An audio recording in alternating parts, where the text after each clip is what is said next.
the purpose of learning the Sichos is, so to speak, to journey through the life of the Shvatim. Right? Last year was Avraham, Yitzchak, and Yaakov. This year is the Shvatim. So even though we're learning Sichos of all different types, we're really interested in the Chasidus, the soul behind it. Here is an Rashi Sicha that has no Chasidus. The Rebbe doesn't conclude with anything. He just explains it. But it's so good, it's so irresistible. Because it's a really good topic. And I suppose you could say you don't even need a Chasidus. The Chasidus is, the Pshat itself is the Chasidus. This Sikh has a very simple question. Yaakov and Yosef are separated for 22 years. Of those 22 years, 13 of them, Yosef is not in control. He's a slave, and then for most of that time, he's a prisoner. He sits in jail for 12 years or more. The last 9 years, he's the second most powerful man in the world. And he doesn't have the decency to tell his father he's alive. And it actually doesn't have the decency to even notice that Yosef doesn't have the decency to tell his father he's alive. And that's what the Sikha revolves around. How does Yosef not send a message? How does he do it? But as a prisoner, how can he send a message? Not as a prisoner. When he was the vizier. The last 9 years of those 22, he was the second most powerful man in the world. Now, send a message. You know, the Rebbe goes through a whole bunch of different explanations. Well, he's supposed to suffer for 22 years. Fine. So don't tell him where you are. Tell him you're alive. Yosef lets Yaakov Avinu suffer for 9 more years. Until the Shvatim come once. And he plays with their minds. Doesn't tell them. Waits for them to come the second time. Lets them leave. Chases after them. Brings them back. And finally tells them, oh, I need Yosef. Tell your father. And this Sikha is asking this question. And the question is compounded by the fact that Rashi says nothing. So if you look on page 129, it says, Yosef harei yoda, Yosef knew. Goydel avas ovev elov, how much his father loved him. Ubemela haven, he therefore understood. Geidel tsar oviv, va'avele Allah, the great pain that his father had, and the great Avelos, mourning that the father was experiencing. Why in the last 9 years, when he was so powerful, did he not inform his father that he was alive? And what happens on page 130, and 131, and 132, and 133 is Rebbe brings several commentaries that give different explanations and refutes them all. One of them is that Yosef knew Yaakov would have to suffer for 22 years. Another one is Yosef knew the Jewish people need to come to Egypt so that the whole purpose of the Bris Ben Sodom should be realized. So he had to hold off until they would arrive. He goes through all kinds of insights. And Rebbe says none of them are adequate. None of them are adequate. Yosef could have told his father he was alive without telling him where he was. He could have sent an indirect message, a hint, so that Yaakov still suffers, that they're going to still have to come into Egypt, they're not going to know where he is. How does he not say a word? And then Rebbe goes to this whole discussion. It says in the Chumash that the brothers made a cherem. A cherem means a pact connected to a curse. They made a promise to each other and they connected it to a curse. The promise was no one would disclose that Yosef was alive and they were sold into slavery, and that anybody who would disclose it would be cursed. And Rashi says they included HaKadosh Baruch Hu with them. They needed a tenth for a minyan. There was one of them missing, so they included Hashem as the minyan. Yitzchak knew, Yitzchak was very much alive. Yitzchak knew with his Ruach HaKodesh that Yosef was still alive, and he said, God also knows. If God is not revealing, I won't reveal either. So you have 3 players. You have the 12 Shvatim, or the 10 Shvatim, or the 9 Shvatim, who made a decision to make this pact that was binding. You have Hashem himself, and you have Yitzchak. The 12 Shvatim bind each other in a curse. Anybody who discloses will be in deep trouble. Hashem decides to go along with it, and Yitzchak decides not to break it. Yitzchak has to tell Yaakov, you never know. Don't lose hope. Maybe, after. Doesn't say a word. Yitzchak spends the last 12 years of his life watching his son suffer, and he says nothing. Yitzchak passes away 10 years before Yosef and Yaakov are reunited. When Yosef is sold, Yaakov is 108. Yitzchak dies when Yaakov is 120. Yaakov comes to Egypt when he is 129. 129. So 9 years before Yaakov and Yosef are reunited, Yitzchak passes away, or 10 years before.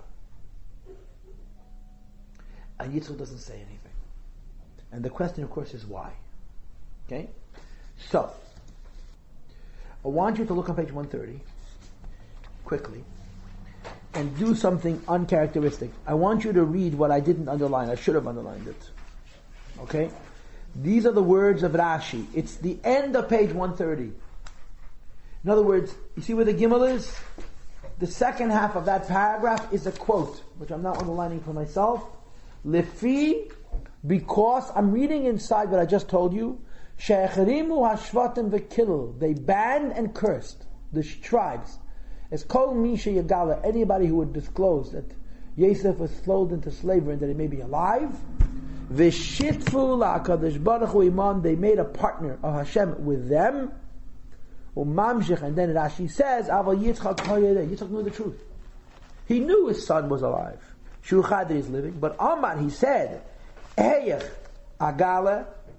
How can I reveal this information? V'akadosh baruch hu ein yireitze legales lei.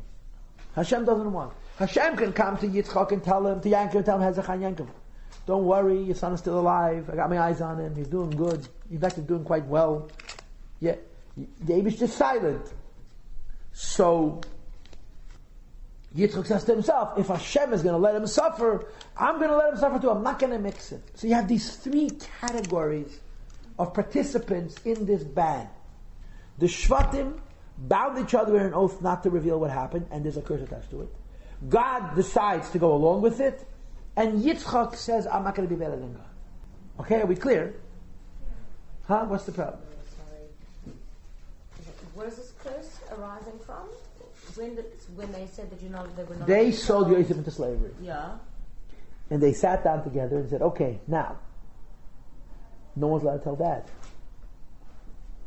How do we make sure nobody tells Daddy? So they bound each other in a curse.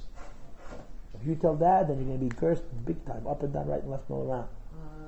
You understand? Okay. But they joined Hashem with them. Huh? Yeah. Yitzchak knew Baruch HaKodesh, divine inspiration. But Yitzchak sees that Abish is not telling Yankov. He doesn't tell him either. So you have three categories here. The Shvatim, who have made this pact attached to a curse. Hashem, who conforms, who goes along with it, and Yitzchak. So go all the way to page 134. And we'll read the end of the Sikha. Okay?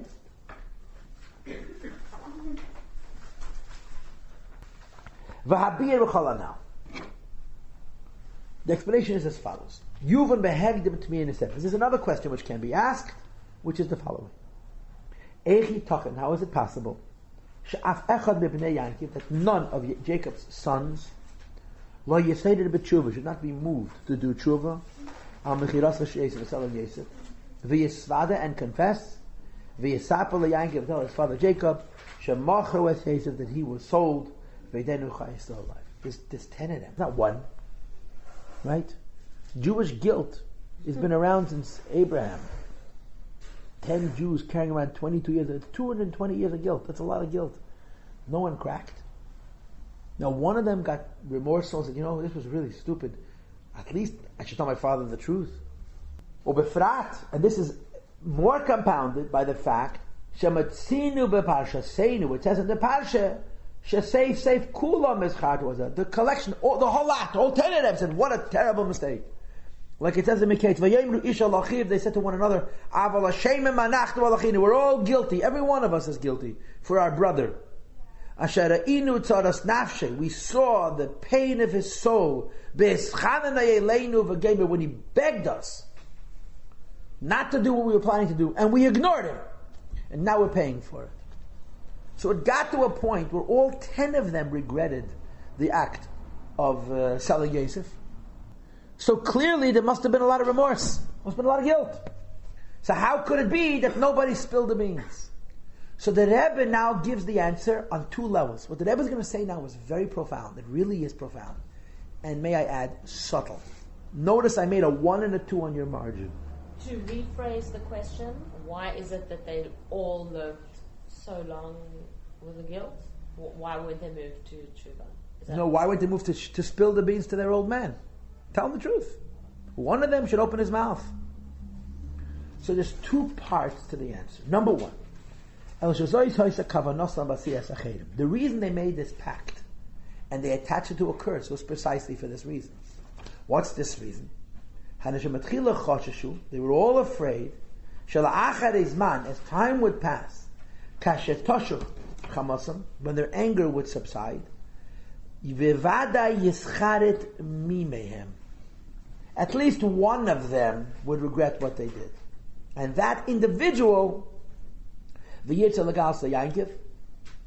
will want to tell his father, and it would hurt the rest of them. If one of them comes to Yankov and says, this is what we did, Yankov is going to be furious with the rest of them for keeping the secret.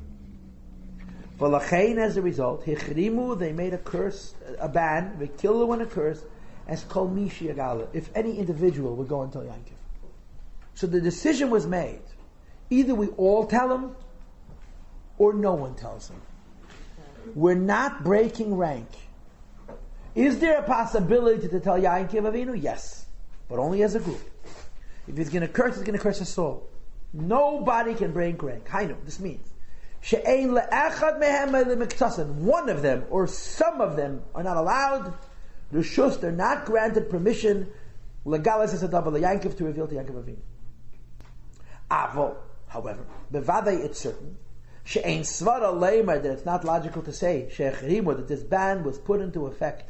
Sha'afile ve'im kulam, that if all of them together, me'atzmam, individually or collectively, yachlitu legalis, would decide to tell Yaakov Avinu, gam oz also lehem legalis, it would also be not allowed. They only made a pact that they shouldn't break ranks. If all 10 of them were feeling the same guilt at the same time, they could, as a group, come and tell Yankov. So the pact was that no individual or segment, group of the Shvatim should break from the rest and spill the beans. But that's only the beginning of the story. Avo, however, next paragraph, and notice that I made a 2 on the margin. Adayin yesh chashash. There is still a concern she'echad mehem eruba, that one of them, or many of them,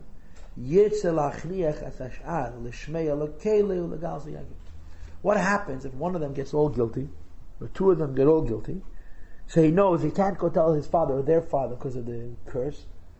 So he gets his brothers together and he starts to pressure the rest of them, pressuring them. So the ban involved a second step. Number 1, nobody could break rank. They could only tell Yankov as a group. Number 2, they couldn't pressure on one another. How did they avoid that? Okay,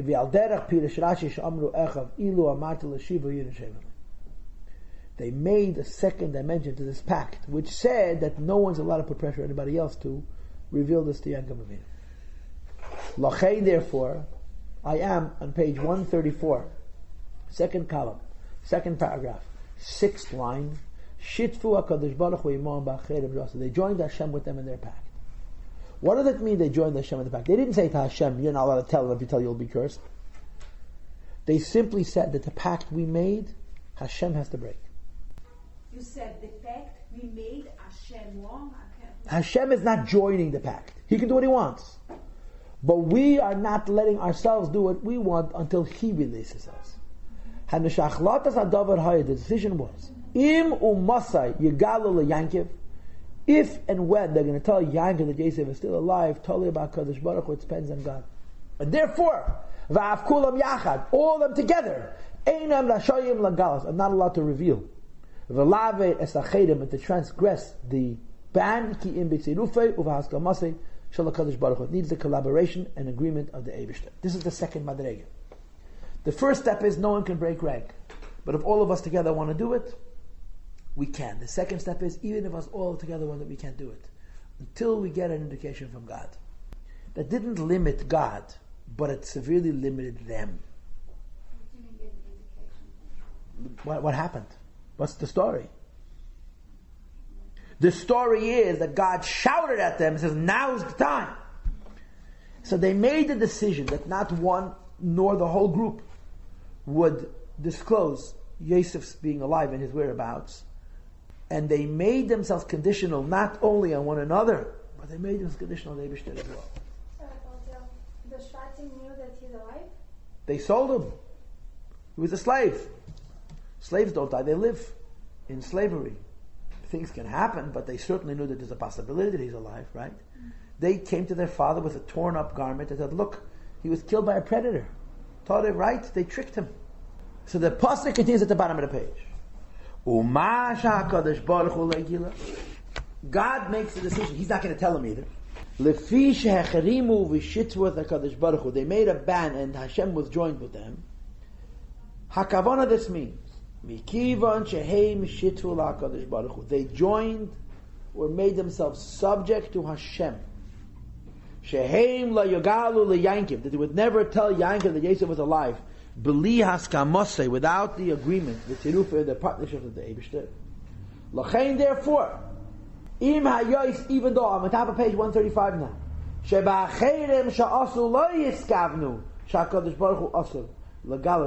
they never meant to say that God can't disclose. They can't stop the Eibishter. They join God with them, but not them with God. They're not allowed to do it without God's consent, but God doesn't have to listen to them. Nevertheless, because they made this ban, and they include the Eibishter with them, so to speak, he joined with them. In other words, that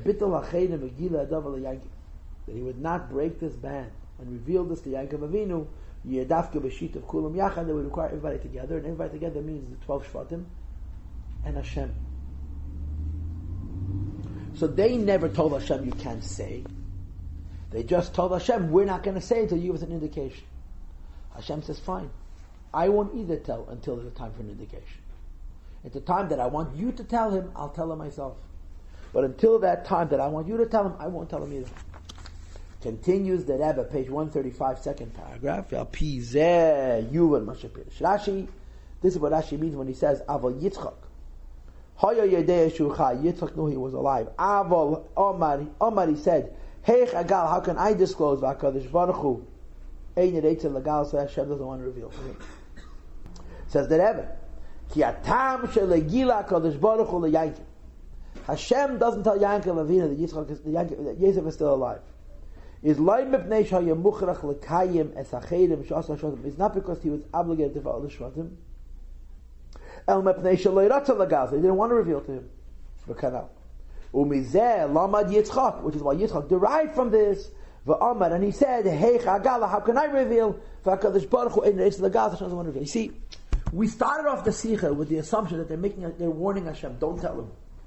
We're finishing off the Sicha with a very different assumption. Hashem could do whatever he wants. They were not restricting Hashem.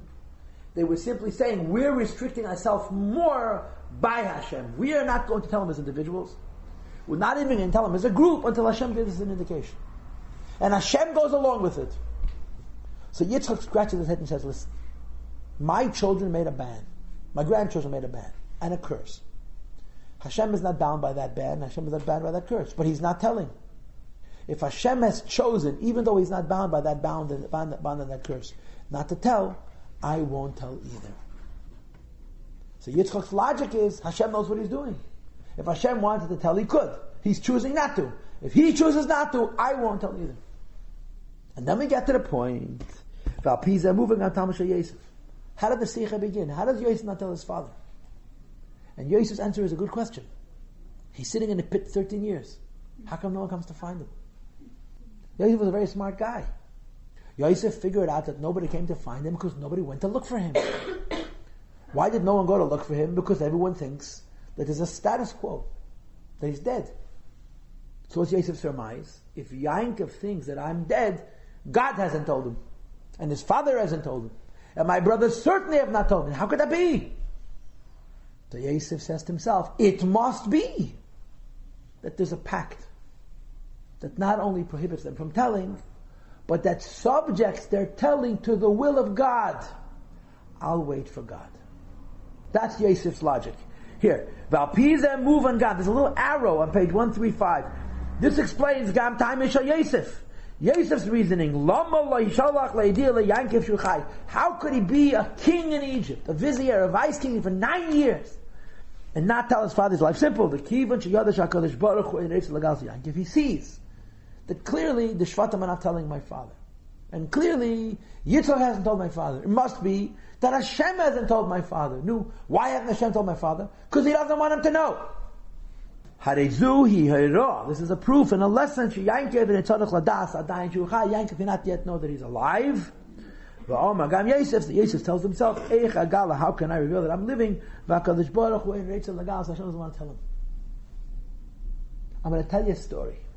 Why? Because the story you'll remember. When I was growing up, one of the great myths of Lubavitch was that the Rebbe wore torn shoes. And it wasn't a myth. The Rebbe wore the same pair of shoes for 17 years. Never had them fixed. They were shreds. There was nothing left of those shoes. Nothing. They were pashut, torn to shreds. In the 70s, when I was a kid, you could see the tops of the shoes were like coming apart, literally coming apart. The shoes were never fixed. The left foot, the back of the shoe was pressed down like a slipper.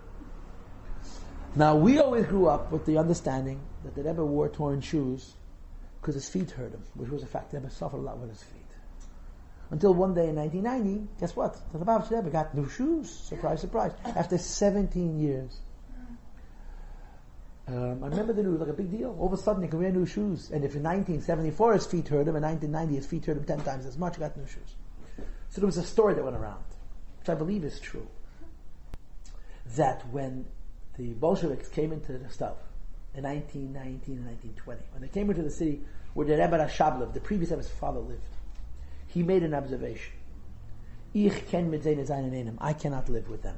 The Rebbe Rashab, as soon as the communists came into the stuff, he wrote a will and passed away. He mamish wrote his ticket. It's clear that he died because he wanted to die. It wasn't his time. The previous Rebbe said he passed away before his time. He didn't want to deal with the Bolsheviks. There were other tzaddikim who did the same thing. But the story is that he commented, I cannot live with them. And then he added, I don't see an end to them. And then he added, cryptically, in Yiddish,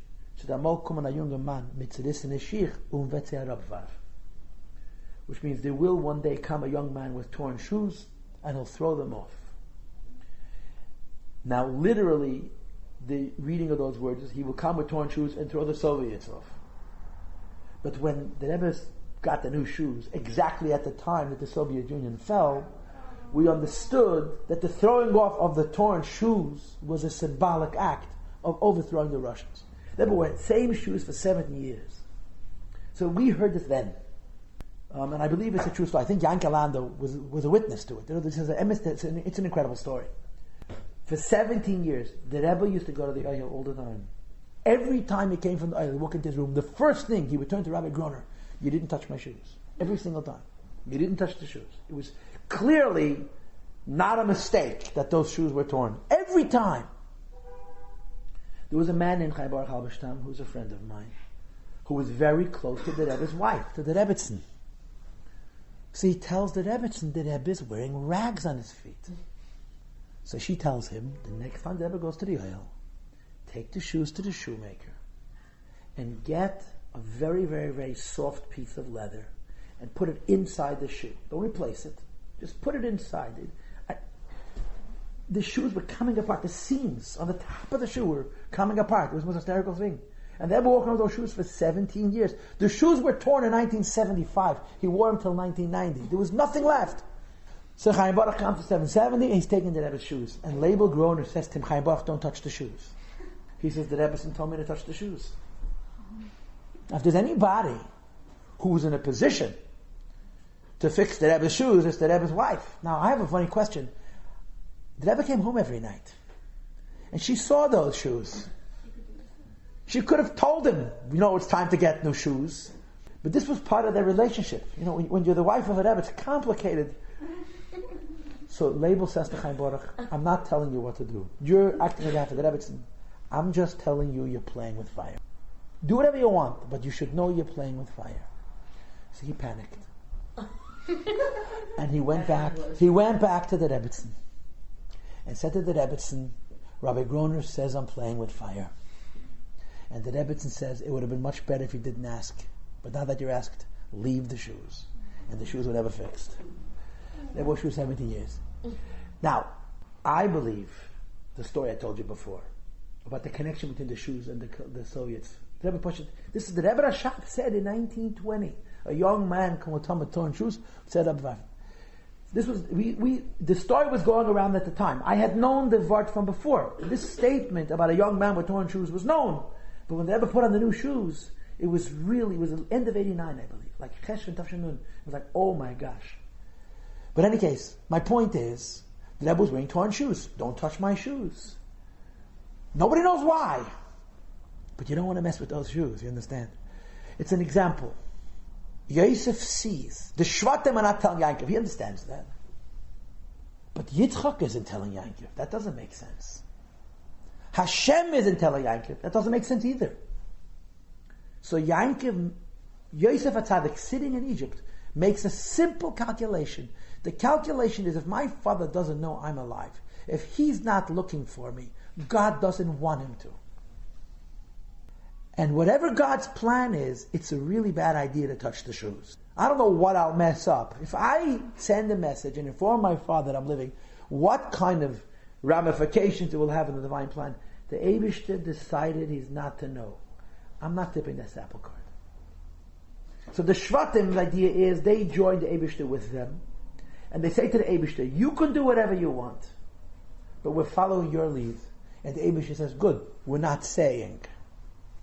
Yitzchak sees this. Yitzchak sees the brothers are not telling. And the Eibishter says, good, I'm not telling either. Yitzchak says, I don't want to fix these shoes. I don't want to stop with these shoes. These shoes are not my department. Shepanisht. So Yosef makes the same consideration.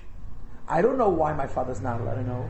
But if God's not telling him, and my grandfather's not telling him, and my brothers aren't telling him, I'm not going to tell him. The Mekivan Sheyada, Yosef knows, Sha'akadosh Baruch Hu ein reitzel legals leYankov. Hashem doesn't want to tell him. The proof is Yankov hasn't come look for him. Harezui Hayrat's proof. Sheyankov einei tzarech ladas v'dayin ucha. Yankov is not allowed to know yet that he's still alive. V'Omar Gam Yosef, says Yosef to himself, V'eich Gola, how can I tell him? V'Hakadosh Baruch Hu ein reitzel legals. Not that I'm afraid. Not that it's wrong to tell him. I don't know what God's thinking. I don't know why it says son torn shoes. How can I step into a situation that I don't understand? Hashem has a plan. I don't know what it is. But clearly part of that plan is that Yankov is not allowed to know. I don't want to mess with that. So he keeps quiet. And of course the most beautiful part of this whole story is that Rashi says nothing. Rashi says, you can figure it out yourself. Why doesn't Yosef tell his father he's living? Because Yosef surmises that if God doesn't want him to know, I shouldn't tell him either. Now, how do you explain this in philosophical terms, in spiritual terms, in mystical terms? This has to do with Golus. The Jewish people's coming into Egypt was preceded by the separation of Yankov and Yosef for 22 years and all the ramifications. The end of it is Yankov comes to Golus in peace, right? One of the unusual stories is this. Usually going into exile is miserable. Golus is a miserable experience. And one of the most miserable parts of Golus is going into it, right? When Jews went into exile, usually with a lot of loss of life and spilling of blood. Yankov comes into Golus with the greatest honor. And this fact, that Yankov comes to Golus with this honor, is predicated on not knowing for 22 years that his son is alive.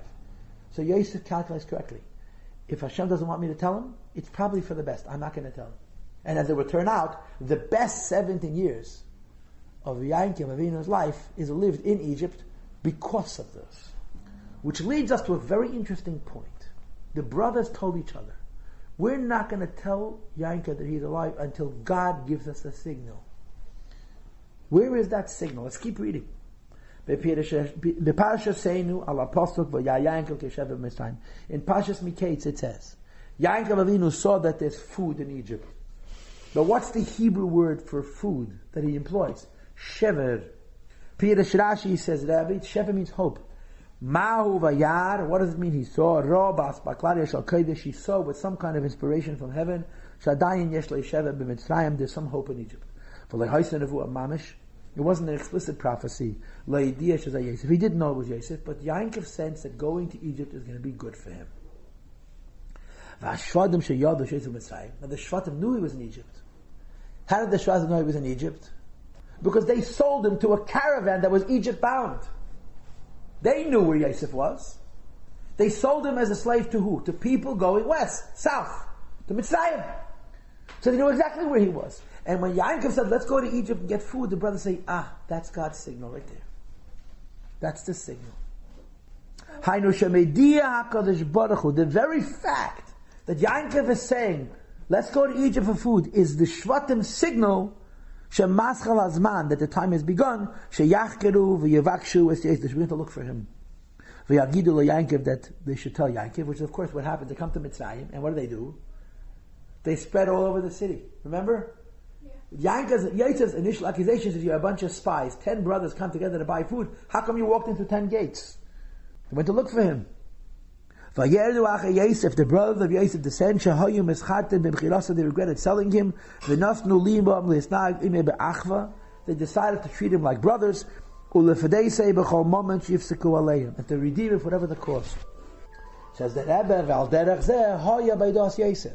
the brothers see a divine signal, God's message, in them going to Egypt. And Yosef sees the same thing in reverse. Yosef finds out that his brothers are looking for him. What's the proof they're looking for him? They went in through 10 gates. Haven, he understood, this is precise. So he sees that his brothers are looking for him. So it's a good omen. But does it mean that the time has come? So he hesitates. Moreover, who should he tell first? His brothers are looking for him. But he doesn't say, now that my brothers are looking for me, I can go tell my father. He says, no, I'm going to tell my brothers. And let them unfold it. Let's see what happens. He tells his brothers, since they were the ones who made the ban, they will certainly know. When is the right time to tell Yaakov Avinu? Yosef plays it very smart. He's not sure if the time has come, but he thinks the brothers will know for sure because they made the ban. He'll tell them. They'll do with the information what they wish. So we learned a Sichos explaining a very, very sensitive part of the Torah. And like I said, this Sichos has no Chasidus, but it's almost like the Pshat is a Chasidus. You're going into Golus. And Yaakov is going to have a very unusual experience. He's going to go into Golus and be comfortable. The Eibishter's plan is to set this up. There has to be 22 years of uncertainty, and all the players play their parts perfectly. Nobody fixes the torn shoes. That's the way you have to understand it.